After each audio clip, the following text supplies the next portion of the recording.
esse processo de transição energética que o mundo, a Europa e o Brasil estão caminhando. Tá?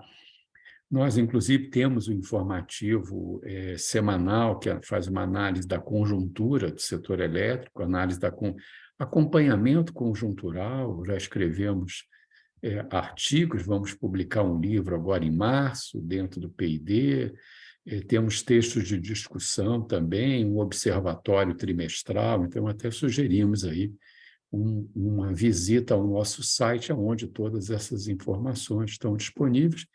E no final de dezembro, nós até publicamos um artigo lá no broadcast de energia da Agência Estado, onde identificamos esse leilão que vai ocorrer agora como uma mudança de paradigma, né? O início do processo efetivo de transição energética em direção ao hidrogênio verde. Esse leilão que vai ser analisado agora pela professora Tereza e pelo Nelson Cifre, que é o diretor-geral do ICT RESEL, Rede de Estudos do Setor Elétrico, né? Ele foi lançado, como bem colocou o Ascar, em dezembro, já vinha um processo, né, de consultas públicas pelo governo alemão, que o GESEL e outras instituições aqui do Brasil, principalmente da Europa, acompanharam esse processo, né? E esse leilão, curiosamente, ele usa um pouco da metodologia dos leilões de geração que o Brasil começou a implementar lá em 2003, 2004, né? Até com grande apoio aqui do BNDES, onde a professora Tereza e o Nelson Cifre foram superintendentes de infraestrutura, foram até os mentores de um padrão de financiamento que garantiu o sucesso desses leilões. De certa maneira, é isso que a Alemanha está colocando em pauta como uma política pública, obviamente com diferenças marcantes, que serão aqui analisadas aqui pela professora Tereza e pelo Nelson Cifre. Na realidade, a professora Tereza, a nossa apresentação é de 17 slides só, e vai ficar disponível depois aqui em formato PDF, através do site que a HK, com muita competência e eficiência, mantém, né, sobre hidrogênio verde, né? Até o GESEL publica quinzenalmente um artigo para esse site, assim, sempre já mais focado assim, na questão europeia mesmo, né? A professora Tereza vai fazer uma análise, assim, uma pequena radiografia da característica do leilão, o que como é que ele está organizado, etc. Assim, tá?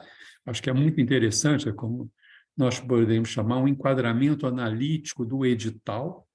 Tá?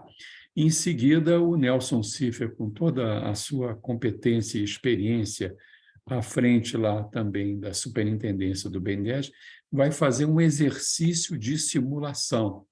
Ele fez um esforço muito grande, né, de pegando aqueles parâmetros que o edital coloca, ele fez um exercício de simulação, né? Não são dados vindos da realidade, mas são dados vindos da experiência que ele e que a professora Tereza tem, inclusive lá no desenvolvimento do projeto de PID lá com a EDP. Acho que é um exercício muito interessante e que ele permitirá, inclusive, a partir desse exercício, analisar os resultados do leilão, já que ele formula aí alguns cenários de resultados para esse leilão, mas que são frutos de um exercício de simulação.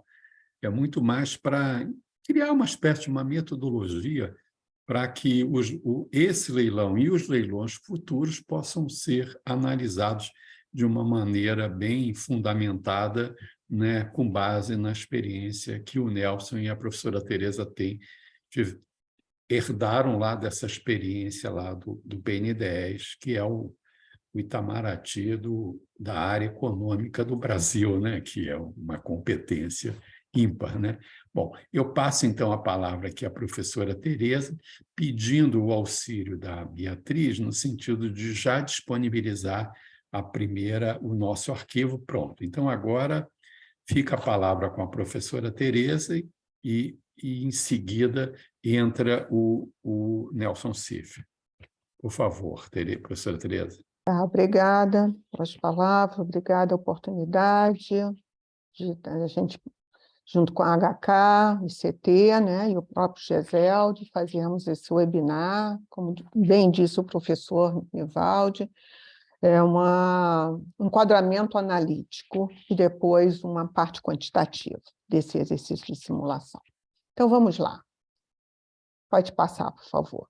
Bom, então, nossa apresentação, 17 slides, mas vai, ou seja, compreender uma ideia do que é o próprio mecanismo do H2 Global, pré-requisitos e qualificação, o contrato do HPA, né, o contrato de compra do derivado do hidrogênio, os critérios para o leilão, o exercício de simulação e algumas considerações finais. Pode passar, por favor? Bom, então, vamos ver que o H2 Global ele é um mecanismo do governo alemão para promover, então, contratos de compra de longo prazo de derivados do hidrogênio verde. Que derivados são esses? Esses que estão aqui na minha direita. Amônia, metanol e querosene de aviação. Nesse momento, nós estaremos tratando apenas do produto amônia verde, né? Que é o objeto desse primeiro concurso promovido pelo H2 Global. Os contratos de longo prazo de compra da amônia, vamos falar assim, são de 10 anos, tá? Sendo que são apenas com empresas, né, de países fora da União Europeia. Então, isso já é um critério pré-estabelecido.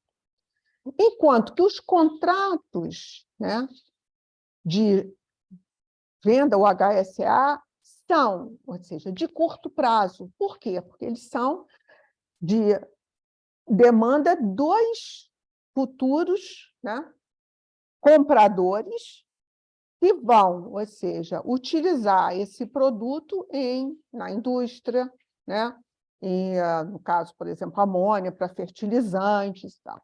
O curto prazo, nós estamos falando de 1 ano, é o que é previsto. O leilão é duplo, no sentido de que o fornecedor, né, vai, ou seja, oferecer a menor oferta, né, de preço e, como vamos ver, a maior quantidade possível, enquanto que o comprador vai oferecer a maior oferta de preço a ser comprado, em função, né, dos negócios dele, dos custos, etc. E o intermediário Arrintico, que é uma empresa criada pelo H2 Global, fará essa intermediação entre fornecedores e comprador, tendo em vista a diferença de preço, né, ser compensado por um fundo que foi, ou seja, criado pelo Ministério de Assuntos Econômicos e Ações Climáticas, no total de 900 milhões de euros a serem alocados nesses 3 produtos, amônia, metanol e querosene de aviação.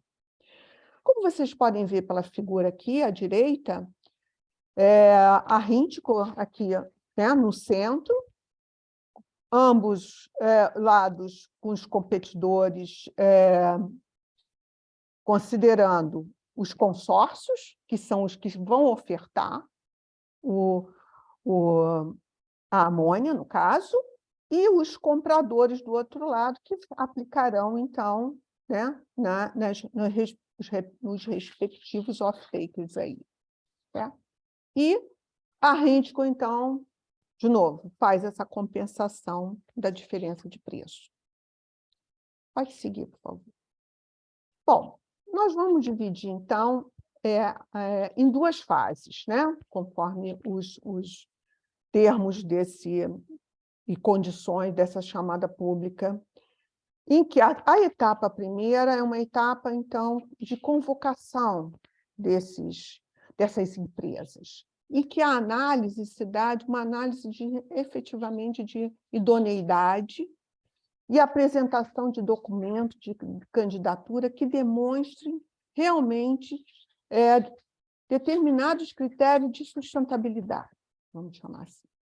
Essas empresas, elas, como eu já disse anteriormente, podem se candidatar como um consórcio, ou seja, uma série de empresas, né, que se reúnem e montam o consórcio para participar de uma licitação. Esses documentos, que eu vou passar aqui rapidamente, uma série de documentos a serem apresentados, formulários a serem preenchidos, mas também declarações, né, de que eles cumprirão, ou seja, o pagamento de impostos, de taxas, de contribuições, declarações da própria receita dessas empresas, da taxa do equity, da participação do equity de no mínimo 20% no projeto de produção da amônia, declaração de números de empregados e até uma declaração, ou seja, né, com relação às sanções da União Europeia contra a Rússia. O cronograma né, vamos chamar desse edital,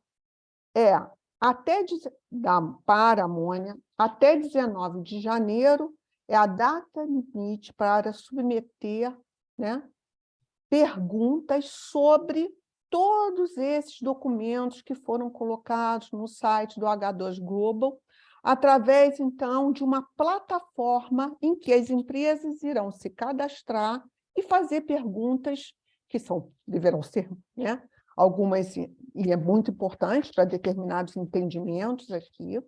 Até o dia 31 de janeiro, então, desse mês, tem um prazo para resposta, e dia 7 de fevereiro é a data limite para a submissão da participação no leilão. E aí, as datas subsequentes serão em função, não é dito nessas informações, seguirão com relação aqui a quantidade de consórcios que apresentarão e etc. Eles informarão aos participantes o quanto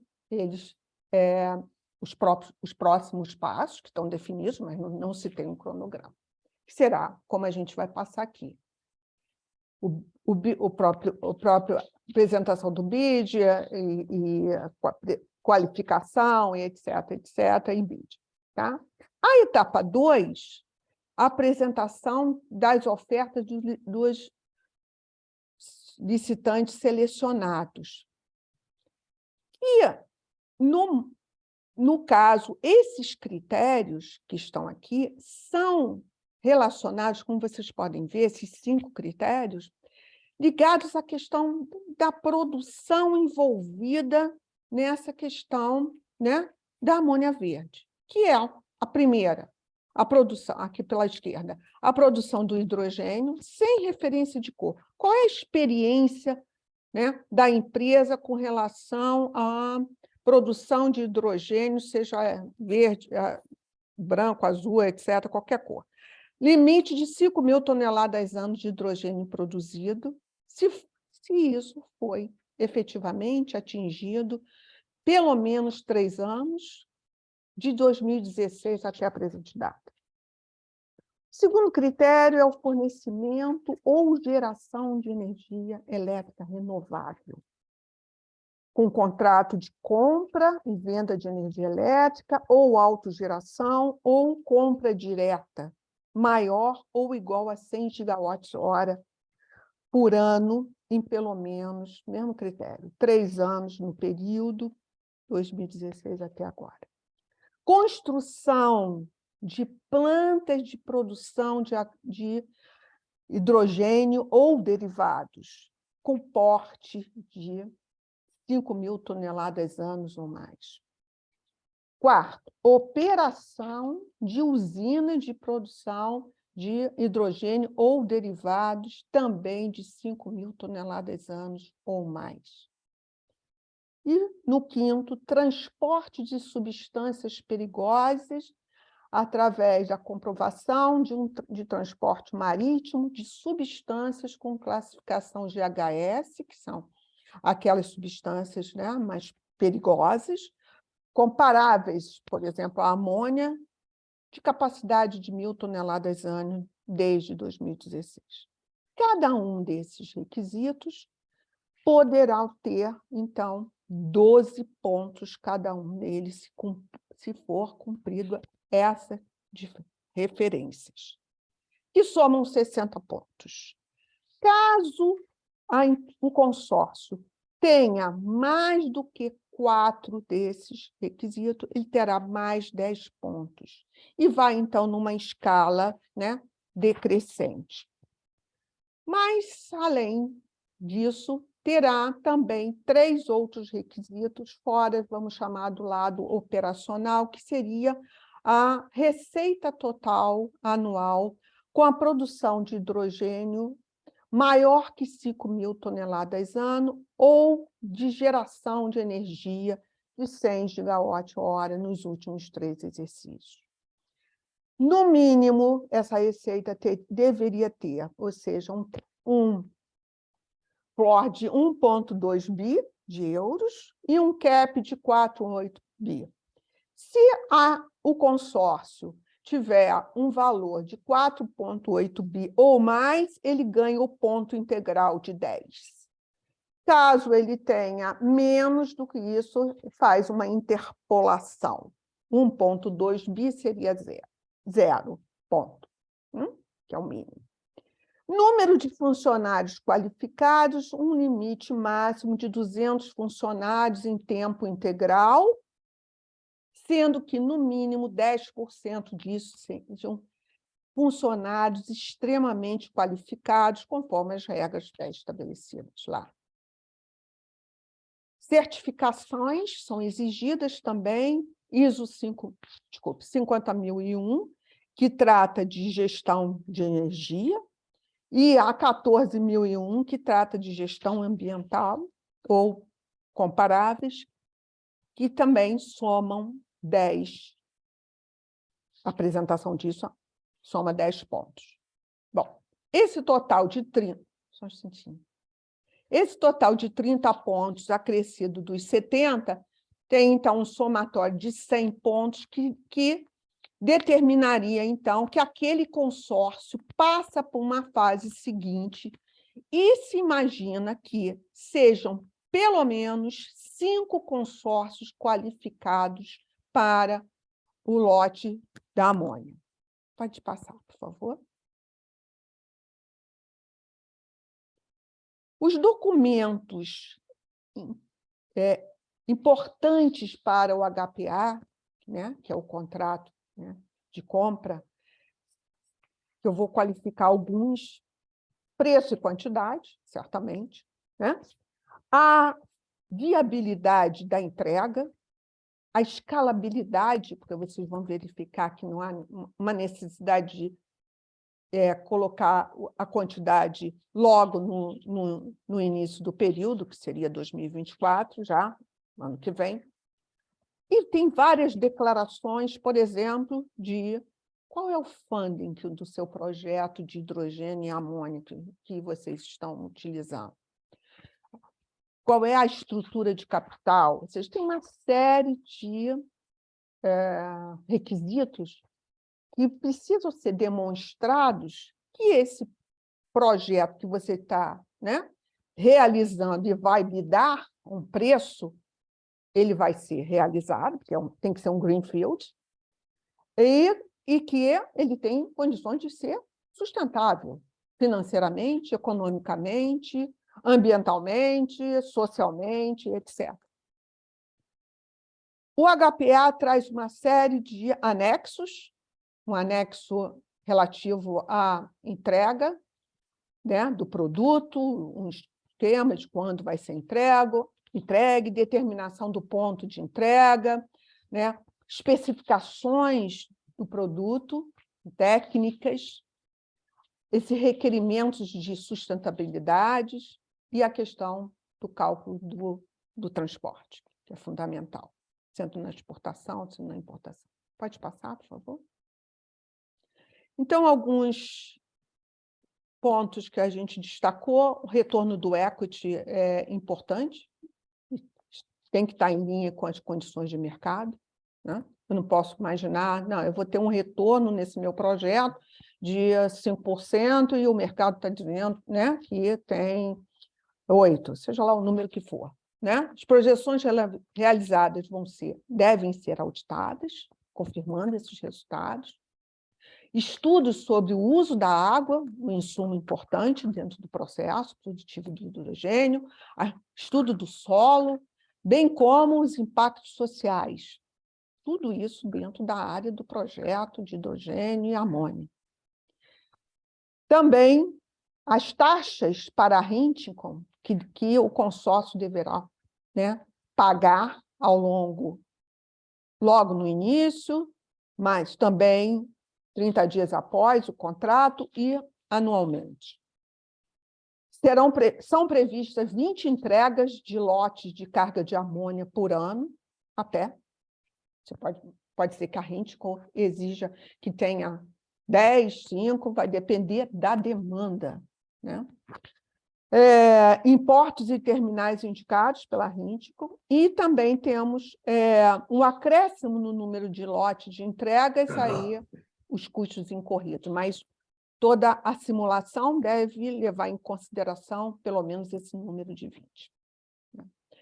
Um ponto que a gente destaca aqui é o posicionamento do Brasil, né, com relação à União Europeia. Nós teremos realmente que verificar essa questão do quanto será o peso do transporte com relação, né, aos outros países, porque o Brasil, então, estaremos concorrendo com outros países aí mais próximos da Europa. Pode passar, por favor? E, então, o transporte, um item crucial, um requisito é a conexão com pelo menos 3 meios modais: marítimo, ferroviário, né, e rodoviário ou dutoviário. O período de entrega, quando a gente fala do longo prazo, dos 10 anos, ou seja, a Rinticon estabeleceu de 2024 a 2033, vocês vão ver com o Nelson que os anos iniciais podem ter menores quantidades e depois vai escalando ao longo do tempo.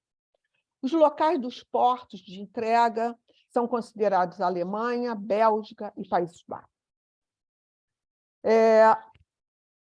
Assinalando alguns itens do HPA com relação a esse assunto de transporte, o transporte e a entrega deve ser feito pelo modelo, né, de DDP, que significa o quê? Que a responsabilidade do embarque e do transporte até o porto designado, incluindo todas as taxas e seguros, inclusive da importação, é do vendedor, né? Então, esse é um ponto importante. O desembarque é por conta do comprador, conforme o contrato do HSA.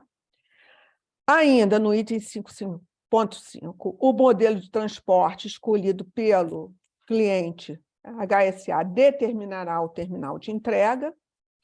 E no 5.7, que da alteração do porto de entrega sob solicitação da Rinticon, vários detalhamentos, né, dessas alterações podem ser avaliados pelos proponentes, né, no edital. Pode passar, por favor? Terminando essa parte analítica, o Nelson, então, agora vai falar sobre a fase do bidding, né? Deixa eu só fazer uma por pequena favor. sugestão aqui. Sim. Muito obrigado, professora Tereza. o seu didatismo assim, é instigante, porque permite que a gente entenda bastante esse enquadramento analítico. E como agora a parte do Nelson Ciffer é uma parte dos critérios e de uma simulação em cima disso, eu sugiro que, caso um dos 170 inscritos aqui até o momento tenham dúvidas com relação a alguma das questões que foram bem colocadas aí pela professora, pode fazer pelo chat. E aí, inclusive, a professora já fica aqui de olho no chat, Perfeito. eventualmente respondendo, e as pessoas podem também acompanhar, porque agora essa parte agora aqui é uma parte de análise financeira de simulação muito interessante, muito consistente aí, que o Nelson Ciffer vai apresentar, e que eu passo a palavra aqui imediatamente para ele, pedindo para a Beatriz nos ajudar nessa parte aí do chat, caso haja aí alguma necessidade. Muito obrigado, professora Tereza. Obrigada. Professor Nivaldo, nós agora temos 2 perguntas.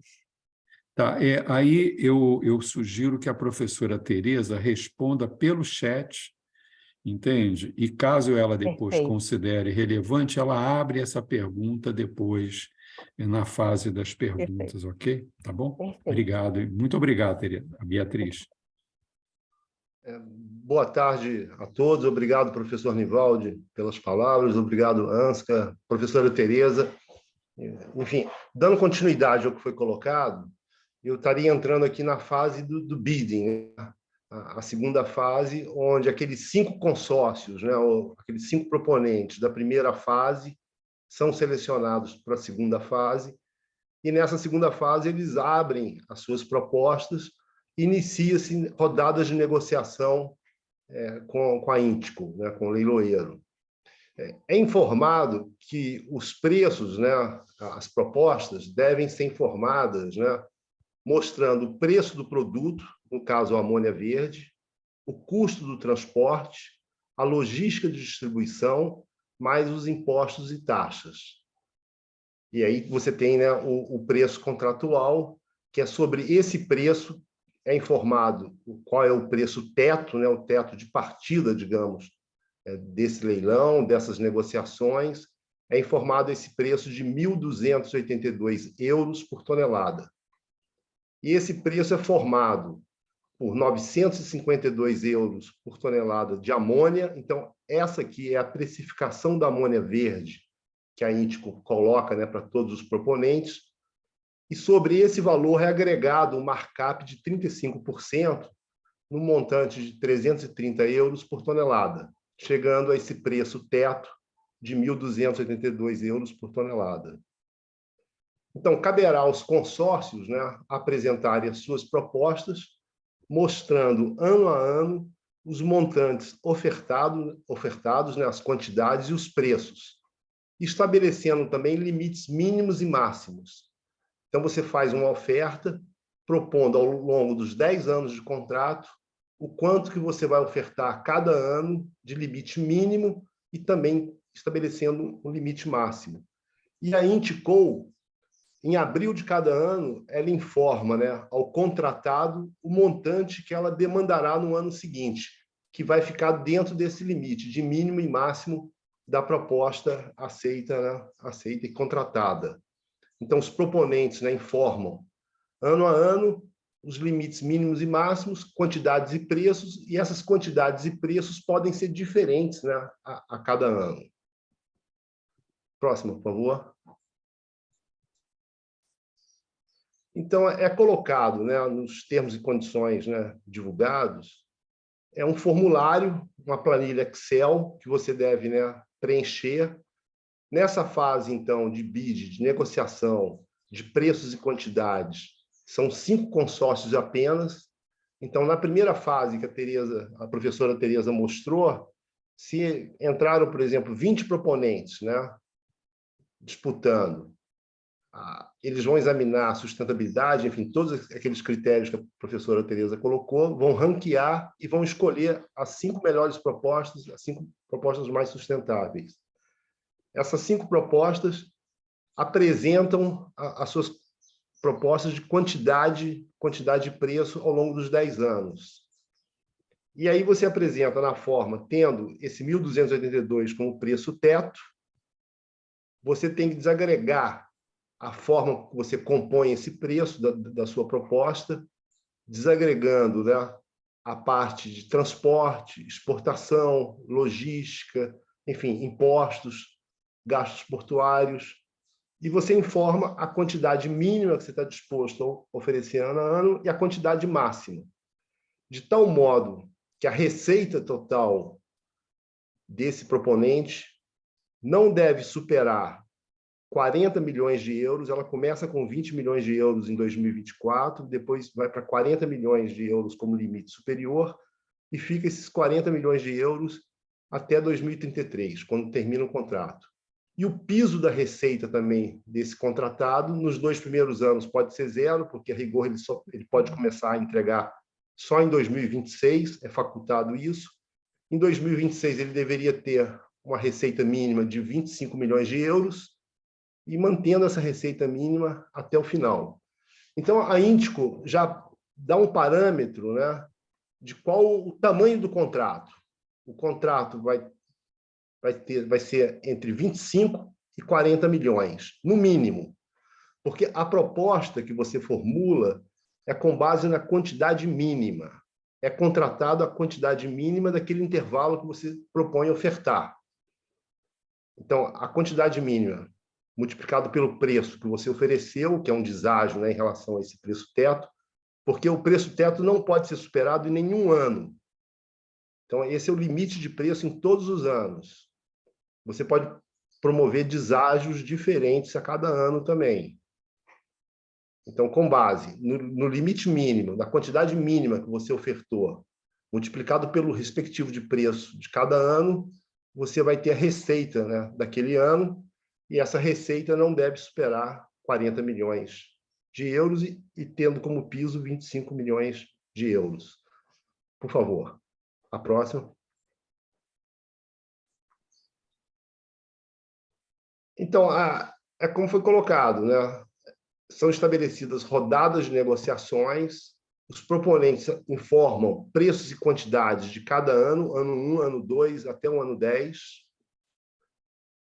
Os consórcios, né, são comunicados, né, e conhecem as propostas dos demais, inclusive as melhorias que são propostas nessas rodadas de negociações, e não está explícito, né, nos termos divulgados, se vai ser apenas um vencedor ou mais de um vencedor nesse certame.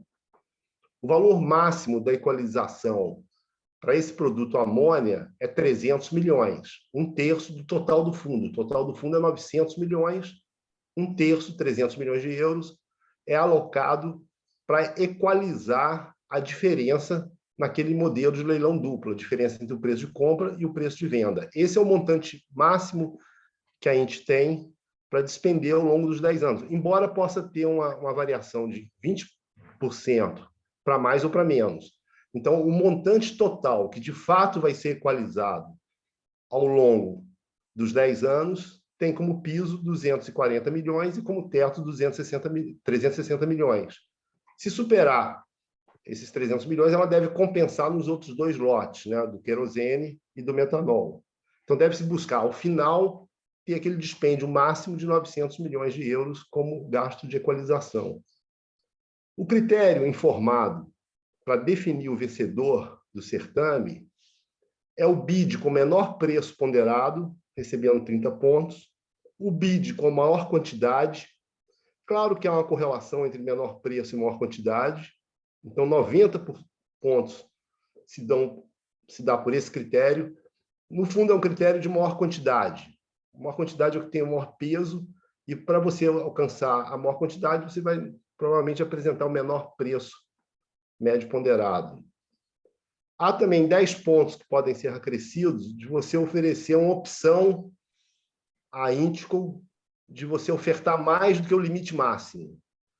Se a gente pode ter uma opção de te demandar mais do que o limite máximo. Se você oferecer um acréscimo de produção, você pode ganhar até 10 pontos, quanto maior for esse acréscimo de produção que você oferecer. Então, é como se a Índico estabelecesse um teto e um extrateto. Esses 10 pontos seria um extrateto. Se esses 5, né, proponentes, esses 5 consórcios selecionados para a segunda fase empatarem, você tem um critério de desempate. O primeiro critério de desempate é aquele consórcio que apresentar um maior volume de produção nos anos iniciais do contrato. Então, há um incentivo de você ofertar uma quantidade maior no início, ou seja, não postergar muito as entregas, né? E um segundo critério de desempate é a maior quantidade durante todo o contrato, né? Então, há uma clara intenção da Índico, né? O objetivo da Índico é maximizar a quantidade comprada, né, ao longo dos 10 anos de contrato, minimizando, né, a equalização, né, o dispêndio que ela faz entre o preço de compra e o preço de venda.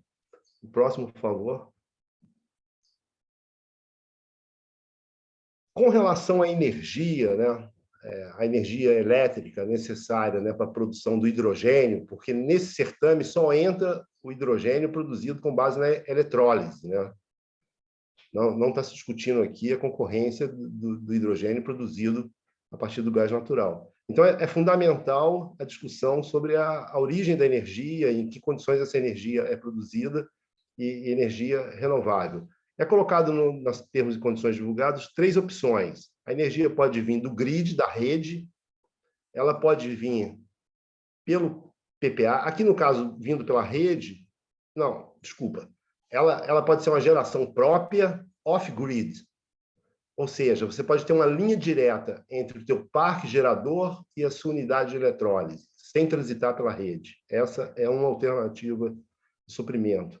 A segunda alternativa é você fazer um PPA, no caso do Brasil, pelo Mercado Livre, transitando pelo grid, pela rede. E a terceira alternativa de suprimento é você ficar descontratado, comprar energia no mercado spot. Mas, independente da fonte de suprimento, a forma de suprimento, você cabe demonstrar que a energia é proveniente de fontes renováveis. Então, essa questão da certificação da energia é fundamental, é você saber a energia que você consumiu, o percentual de energia renovável daquela energia consumida no processo de eletrólise, né? É indicado também que deve-se demonstrar uma correlação horária entre a geração da energia e o seu consumo, respeitando os critérios do RED 2.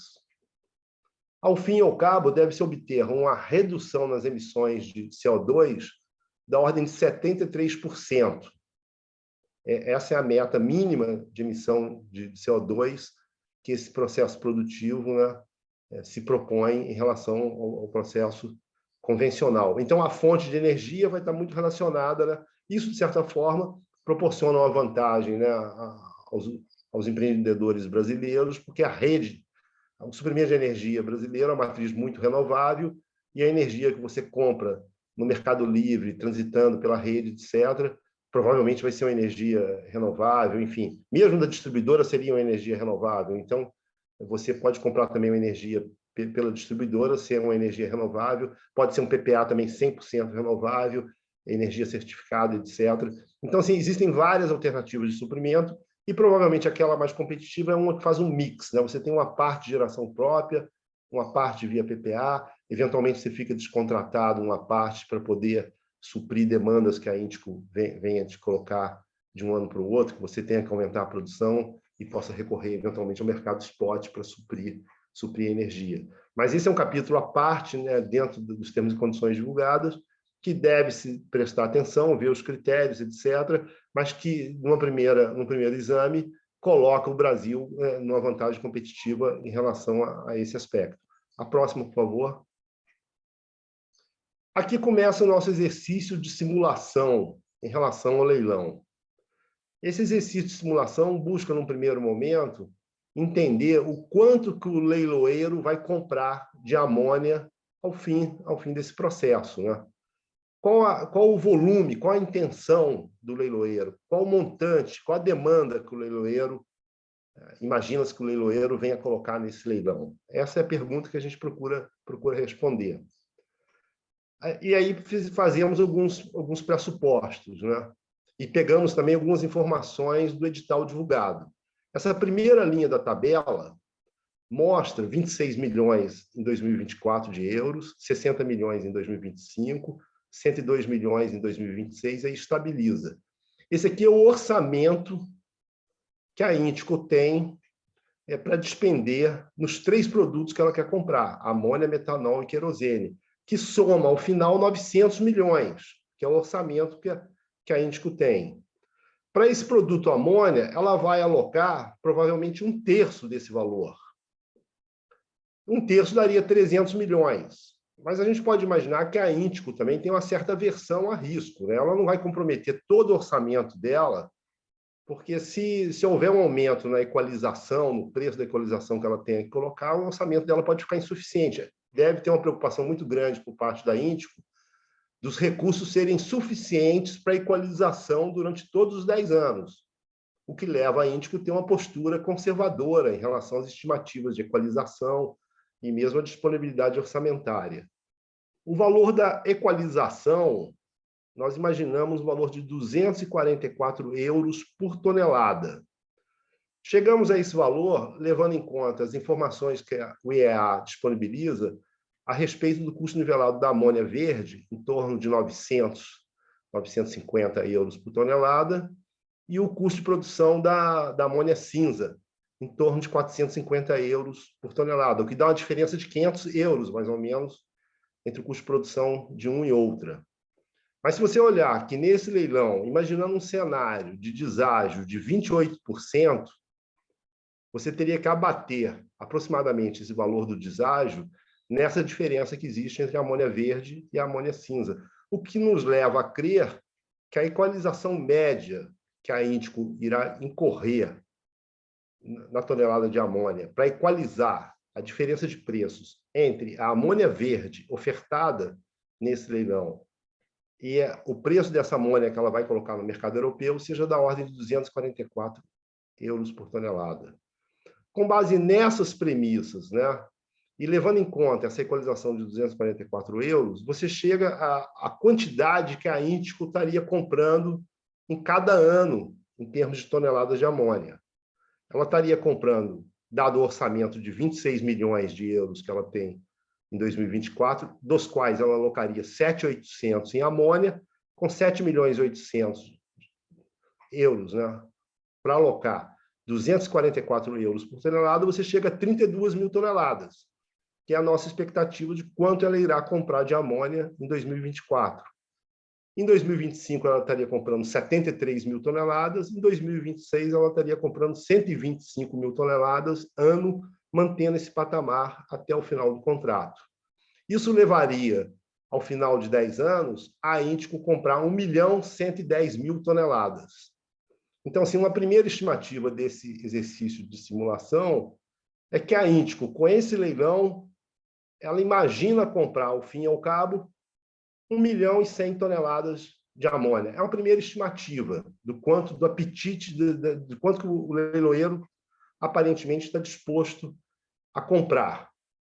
Se ela comprar esse volume e dados os preços apresentados, né, de deságio de 28% em média, você chegaria a uma receita total dos contratos de venda de amônia da ordem de 32 milhões de euros em 24, 75 milhões de euros em 25, 128 milhões em 2026, mantendo esse patamar até o final do contrato.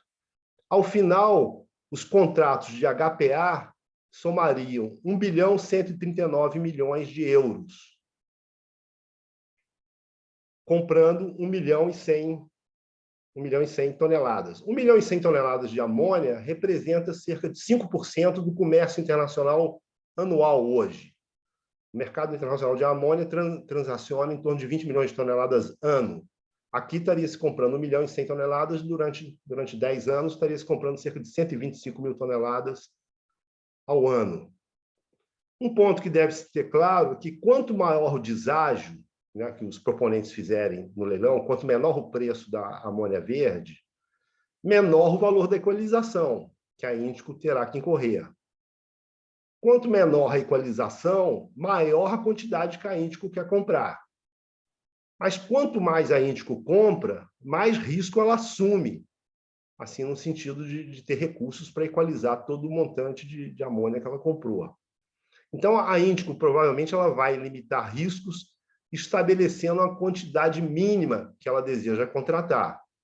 Então, essa seria a quantidade mínima que ela deseja contratar, que é onde ela teria uma obrigação financeira, né, de cumprir o valor da equalização, que, ao fim e ao cabo, a equalização ela só vai saber a cada ano, de acordo com as condições de mercado.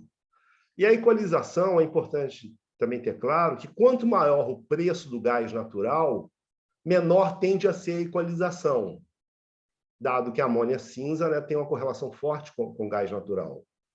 Quanto menor a equalização, mais a Índico vai querer comprar. Então, imaginando aquela banda entre o limite mínimo e o limite máximo, a Índico deve demandar perto do limite mínimo quando o preço do gás natural está baixo.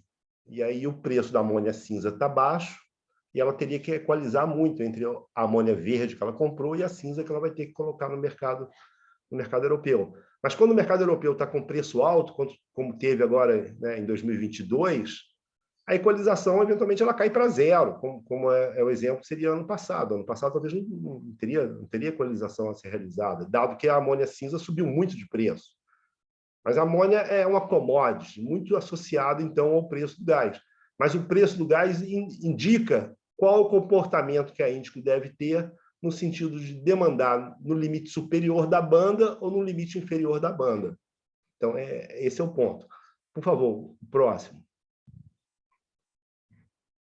Não, volta para o anterior. Um dado, então, interessante que a gente conclui é que, muito provavelmente, nesse leilão, o nosso exercício indica que você vai ter cerca de 3 vencedores no caso da amônia.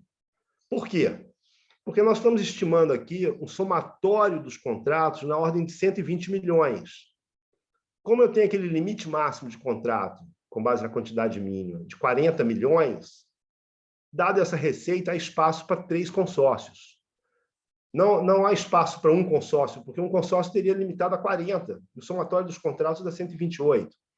Então, provavelmente vai ser 3 consórcios, eventualmente 4 consórcios. Então, quem passar da primeira fase, cair entre esses 5 selecionados, tem uma grande chance de ser contratado, desde que faça uma proposta consistente, que nas rodadas de negociação se aproxime, né, daquilo que a ente espera, né, do somatório dos contratos, do somatório dos participantes, dos vencedores. Por favor, próximo. Então, dado aqueles valores que foram apresentados na tabela anterior, onde eu tenho um montante de amônia que vai ser produzido, né, que vai ser demandado pela Índico, tem uma estimativa, eu tenho pelo menos uma expectativa do quanto que vai ser demandado, é algo no patamar de 125 mil toneladas ano de amônia que vai ser demandado pela Índico. Nós fizemos um cálculo aqui com base em dados, né, AIEA, enfim, IRENA, sobre capex de energia renovável, sobre capex de amônia, sobre, né, enfim, esses indicadores também. E dado que você tem aquela produção de amônia prevista de 125 mil toneladas, você teria, então, a demanda de hidrogênio de 25 mil toneladas, dada a relação de 180 quilos de hidrogênio para produzir 1 tonelada de amônia. Então, com base nesses dados, nós fizemos uma inferência de qual seria a estimativa do CAPEX da produção, da unidade de produção de amônia eletrolítica. Seria da ordem de 413 milhões de dólares. Se fosse um único vencedor de todo o certame, ele teria que investir 413 milhões de dólares para produzir uma planta de amônia com capacidade de produzir 125 mil toneladas ano. Para atender, né, a sua demanda de energia, a energia própria, imaginando um projeto integrado, ele teria que agregar mais 636 milhões de euros no investimento da usina solar. Não é euros, não, é dólar, desculpa, aqui, 636 milhões de dólares. O total do CAPEX, imaginando um projeto integrado que vai produzir 125 mil toneladas ano de amônia verde, é 1 bilhão e 50 milhões de dólares. É o investimento que se imagina que esse leilão venha desencadear, somando todos os consórcios que eventualmente venham a ser vitoriosos. Esse investimento, né, vai produzir, então, 25 mil toneladas ano de hidrogênio, 125 mil toneladas de amônia A eletrólise que imagina que seja necessária para atender essa produção é uma capacidade de 167 megawatts de eletrólise e 653 megawatts de usinas solares.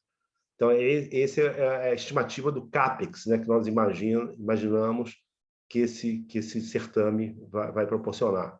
A próxima, por favor, e a última. Com base nessas considerações, nessas simulações, nessas inferências, o exercício avançou um pouco mais e fez uma simulação de qual seria a proposta, né, sobre a ótica de um proponente que estaria buscando atingir 30% do resultado do leilão. Então, qual o objetivo desse consórcio? É ganhar 30% do resultado do leilão, ter um market share, então, de 30% em relação ao resultado. Esse consórcio, nesse exercício aqui, estaria propondo um deságio de 28% em relação ao preço teto informado de 1.282 euros por tonelada. Esse consórcio, levando em conta esse market share que ele estaria buscando e o quanto que a Índico estaria demandando, ele estabelece aqui um volume mínimo que ele estaria oferecendo a cada ano e um volume máximo, sendo a diferença entre os dois de 10%. Esses 10% aqui já foi uma decisão do consórcio, ele poderia ter colocado 20%, 30%. Claro que quanto maior ele amplia aqui, mais difícil fica, ele tem que ter uma flexibilidade operacional muito grande, porque a Índico poderia demandar qualquer número dentro desse intervalo. Então, você estabelece, né, para todos os anos o limite mínimo que você vai ofertar e o limite máximo que você poderá ser ofertado caso a INT demande.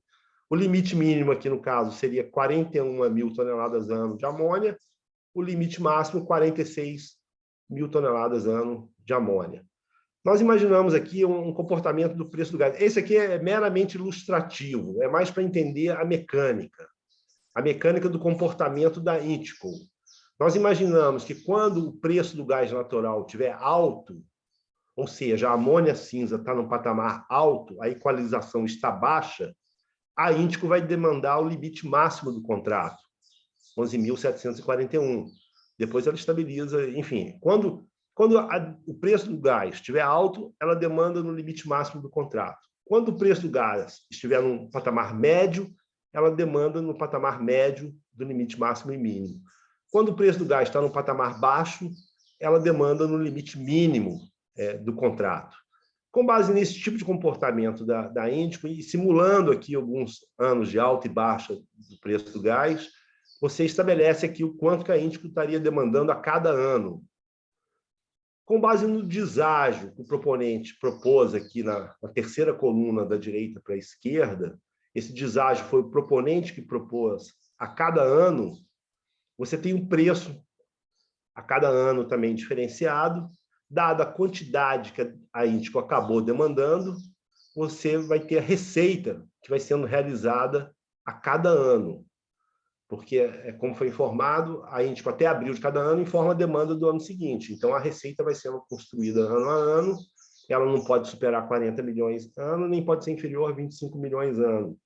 Então, dado esses pressupostos, né, imaginando, então, o teto, né, de 1.282 euros por tonelada, um deságio de 28%, a Índico demandando 125 mil toneladas, um consórcio que almeja 30% do resultado total do leilão deveria fazer propostas com limite mínimo de 41 mil toneladas, o limite máximo de 46 mil toneladas, esperar um comportamento da Índico com um certo racional que a Índico teria em relação ao preço do gás, isso daria uma estimativa de quanto ela estaria demandando, caberia ao proponente, né, balizar o deságio ano a ano, de tal forma a ele ter uma proposta que, ao fim e ao cabo, vai gerar uma receita anual de 86 milhões, né, que é a receita que esse proponente ele estaria almejando assim, no business plan, que ele estaria levando ao leilão. Ele teria Não, a equalização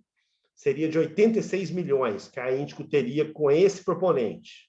A Índico equalizaria 86 milhões, ele teria 30%, Ao final, se todos os outros proponentes tiverem um perfil parecido, imaginando 3 proponentes, a gente teria equalizado 250, 260, 270 milhões de euros, o que está dentro do orçamento dela, ainda sobraria um buffer, uma reserva de 30 milhões de euros.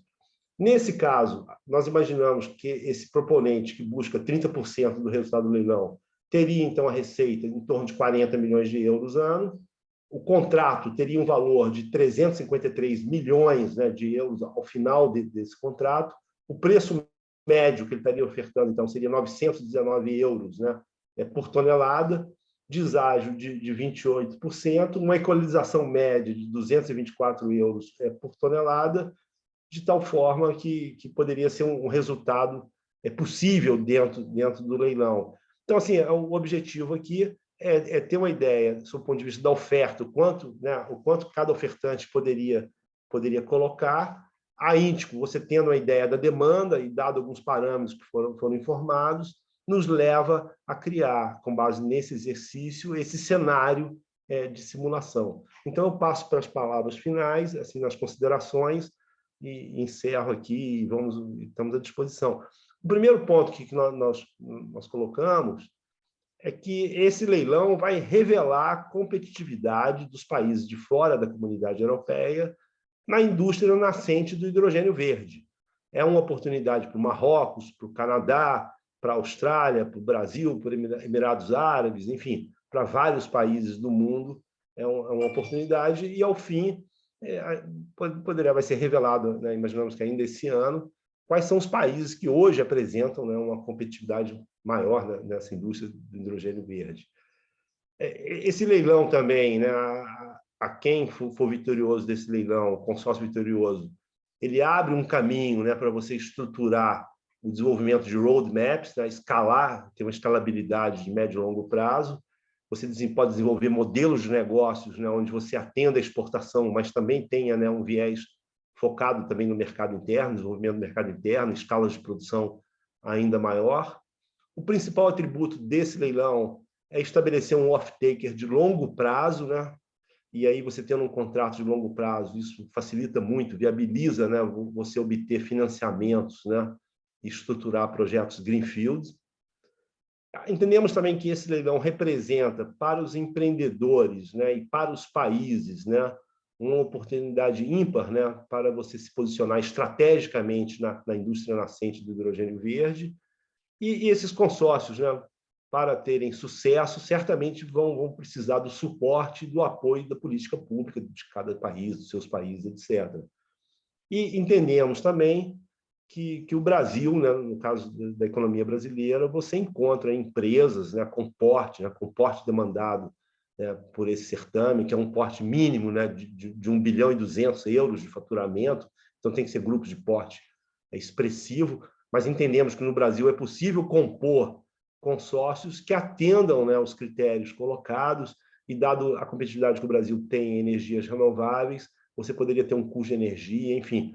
Eu acho que, se não for o caso de participar desse primeiro certame, nós imaginamos que o Brasil apresenta, a economia brasileira, empreendedores capazes de apresentarem ofertas competitivas num certame que nos parece muito bem desenhado, muito bem equilibrado, muito favorável à competição, com regras muito claras, muito bem definidas, e uma certa flexibilidade que é importante, né, os empreendedores entenderem, porque uma vez que você consegue decifrar o leiloeiro, fica mais simples, né? Você consegue fazer uma proposta, uma oferta que venha atendê-lo, e aí você atinge o equilíbrio, né, entre a oferta e a demanda, que foi o exercício que nós procuramos realizar.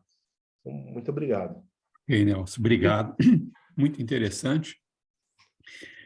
Nós destacamos que essas apresentações estão sendo gravadas. Certamente a HK vai disponibilizar isso, e também a apresentação aqui que foi elaborada pela professora Tereza e pelo Nelson Ciffer aqui do ICT Resel, né? Um ponto nesse último slide aí que o Nelson Ciffer colocou, a questão de política pública, né? Talvez aí seja o nosso calcanhar de Aquiles, porque nós ainda não temos uma política pública para isso. Na realidade, são os agentes econômicos que estão buscando essa se posicionar nesse mercado de uma maneira bastante empreendedora, mas que o programa trienal de hidrogênio está em consulta pública até o dia 30 de janeiro. Então, se aqui um dos quase 150 aqui presentes tiver oportunidade de contribuir, né, para o aprimoramento desse programa, que vai ser a nossa primeira efetiva manifestação de política pública do governo brasileiro. Bom, agora eu passo aqui a palavra para perguntas, se eventualmente tiver, pedindo para as pessoas manifestarem a mãozinha, e aí eu deixo agora aqui sob o comando da Beatriz, que tem essa capacidade aí e eficiência para nos ajudar aí nessa parte das mãozinhas. Então, fica aqui aberto aqui. Eu acho que talvez o Ascar queira fazer alguma consideração também sobre as apresentações. Está em aberto aqui. Então, vou começar rapidamente. Muito obrigado, Tereza e Nelson, pela exposição. Achei muito interessante e realmente muito aprofundado essas informações. Que faltava exatamente, eu acho que vocês fizeram um exercício que muitas empresas queriam ou precisavam fazer isoladamente, individualmente, para ver realmente se esse business case é positivo para ela ou não. Então, vocês mostraram esses números, eu acho que facilita muito. Só para compreender mesmo, eu anotei aqui, mas não sei se o meu raciocínio está correto, é que através da simulação de vocês, o preço de hidrogênio verde seria abaixo de €1 por quilo. É isso mesmo? Que eu estava acompanhando a geração de hidrogênio, assim, amônia seria abaixo de 1 quilo. Me permita, Sim. Não, Ansgar, a gente está falando de amônia. Então, Sim. amônia é menos de €1 por quilo. Amônia, você tem razão. Agora, De amônia, né? você tem 180 gramas de hidrogênio e 1 quilo de amônia. Sim, Então, entendi. a amônia, nós estamos falando abaixo de €1 por quilo, sim. O resultado final. E isso compete com o preço do mercado atual. Tá interessante, sim, o preço, porque o mercado atual, você não existe um mercado para amônia verde, a rigor, o que existe é para amônia cinza. Sim. E a amônia cinza, no ano passado, foi muito atípico, né? Chegou a superar esse patamar. Então, assim, não teria equalização durante boa parte dos meses de 2022. Seria zero equalização. Entendi. É legal.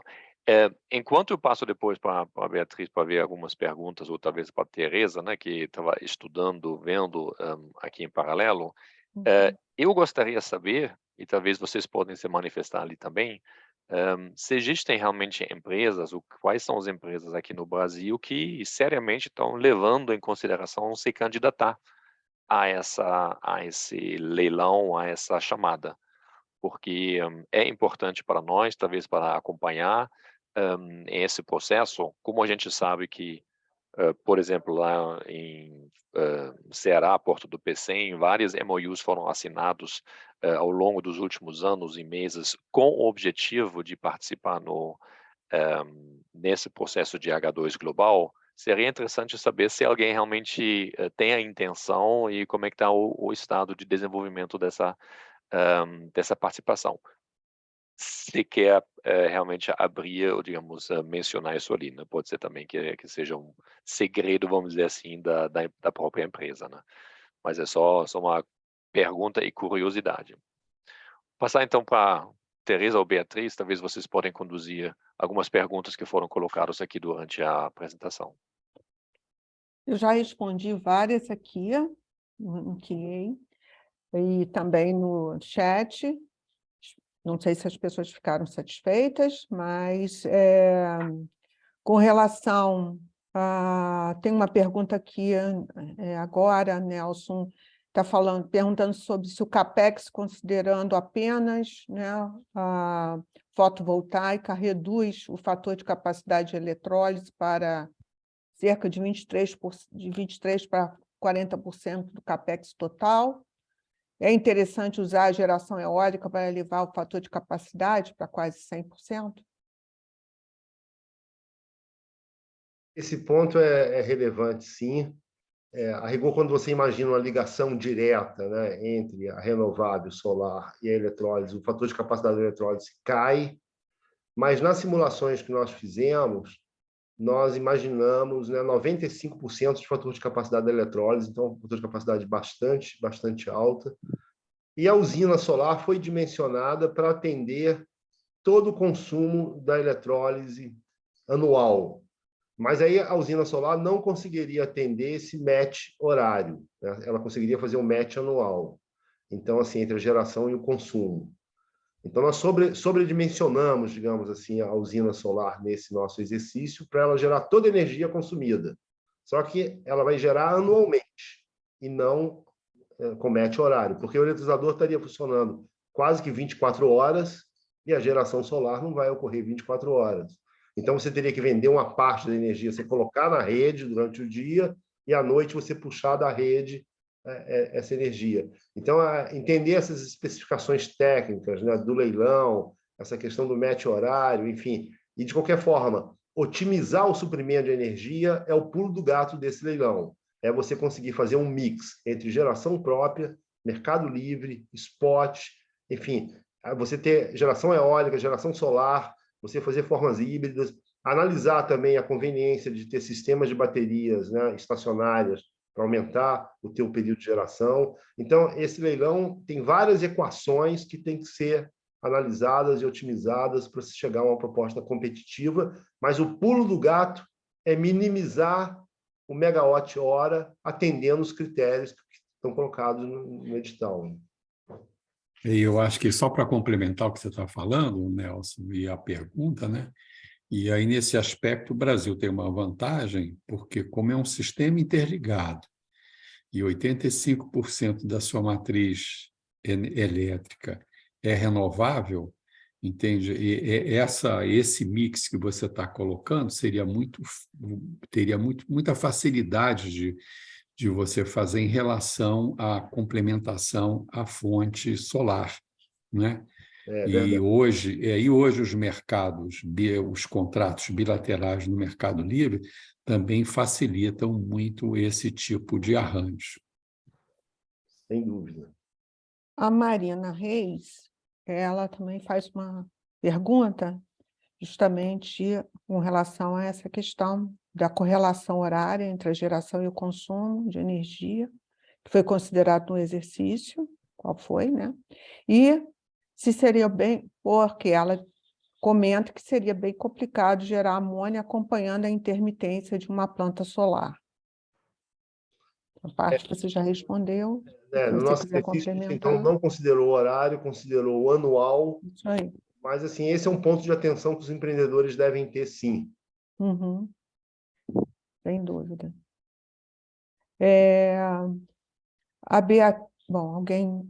Aqui, Beatriz, perguntando sobre os critérios, que aí é para mim mesma, critérios para a primeira etapa e os da segunda, né, que nós apresentamos como da fase 1, seriam, ou seja, na primeira etapa são aquelas informações, aqueles formulários mais para verificar a idoneidade, comprometimento, sustentabilidade, né, da questão, como eu comentei, econômica, financeira, etc. E da segunda são justamente o HPA com seus respectivos, né, anexos, considerando a questão de preço, aquela planilha que foi apresentada pelo Nelson, com preço, quantidade mínima, escalabilidade, né, o ramp-up da produção. Então, tem essa característica que vai ficar bem clara com todas as definições quando a gente entregar aí o PPT. Eu não sei se tem mais alguém. Tem um participante aqui. Interessante, após a leitura do edital, grande parte do mercado tem interpretado que os 300 milhões de euros seriam, na verdade, correspondentes ao valor total do contrato e não da equalização. Interessante que nós tivemos isso também, né, Nelson? Mas depois você responde. Nas últimas interações com a H2 Globo, essa visão, a princípio, foi confirmada e teria sido motivada pela viabilidade de financiar projetos hoje. Tentariam continuar trabalhando para, nos próximos editais, usar este valor de fato como equalização, mas, infelizmente, ainda não para esse leilão. Com isso, o volume contratado é muito menor e torna mais difícil a competitividade de países não tradicionalmente exportadores de amônio, como o Brasil. Seria interessante vocês confirmar essa visão. Me permite, Tereza, comentar esse ponto, né? Sim, por favor. Fica meio dúbio, né, se o valor do contrato é 300 milhões, etc. Mas é claro no edital, né, de que 300 milhões é o valor da equalização, principalmente nesses termos e condições que foram divulgados no dia 28 de novembro, né? Como o Ansgar colocou no início, né? No finalzinho do ano passado, eles divulgaram esses termos e condições que estão valendo agora. Nos primeiros termos e condições que foram divulgados anteriormente, na minuta, havia uma certa dubiedade mesmo. Mas nessa última versão, o nosso entendimento é que esses 300 milhões é o limite da equalização, né?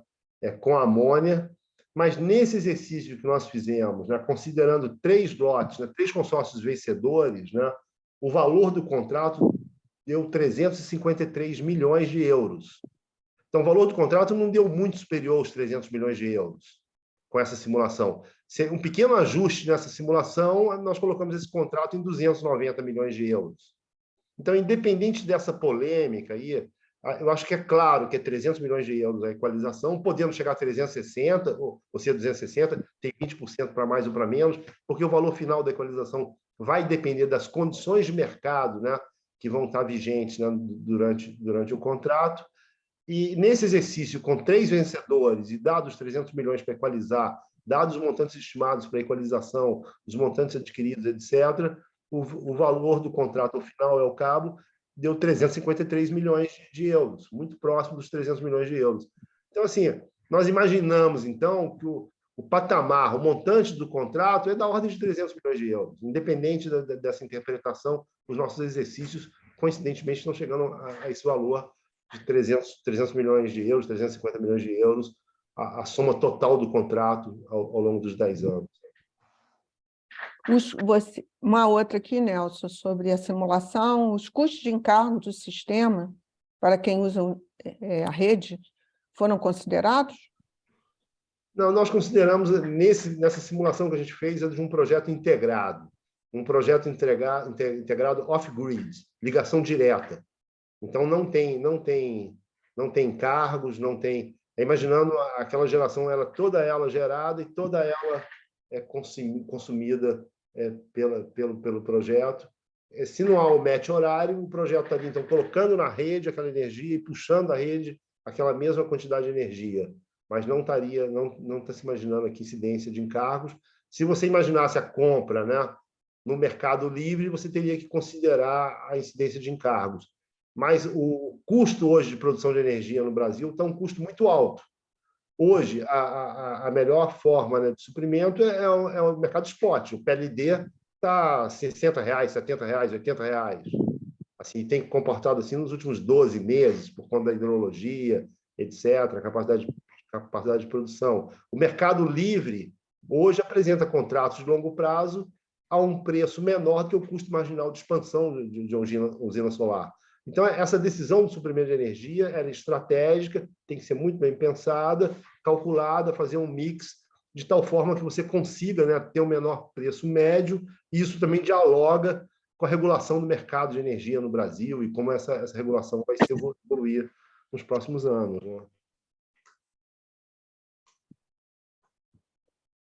Bom, as regras do leilão permitem a compra de energia da rede para complementar o balanço entre geração renovável dedicada ao projeto e a demanda de energia do projeto?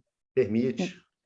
mesmo considerando que cerca de 15% a 20% da energia da rede não é renovável?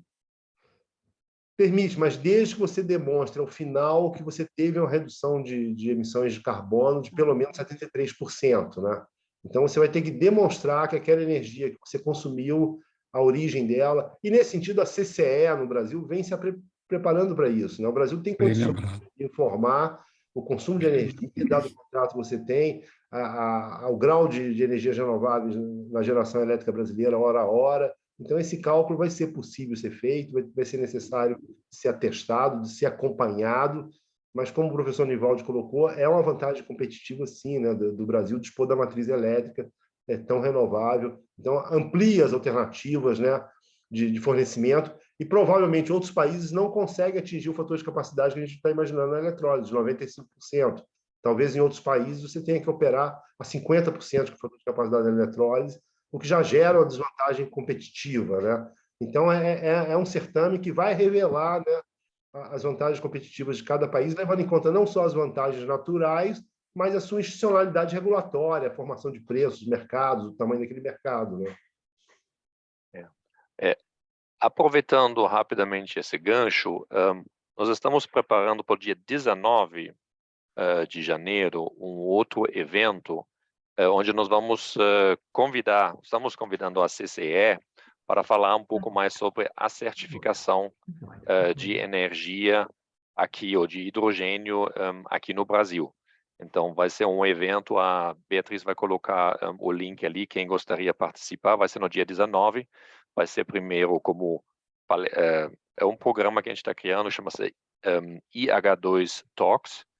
O programa é composto por uma palestra âncora, que desta vez vai ser sobre certificação, e em seguida a possibilidade de se relacionar com startups que estão trabalhando na parte de hidrogênio, que a gente está apoiando, então, para conhecer os produtos que eles estão gerando. Então, só aproveitando esse gancho, como eu estava falando sobre certificação, a Bia colocou aqui no chat o convite.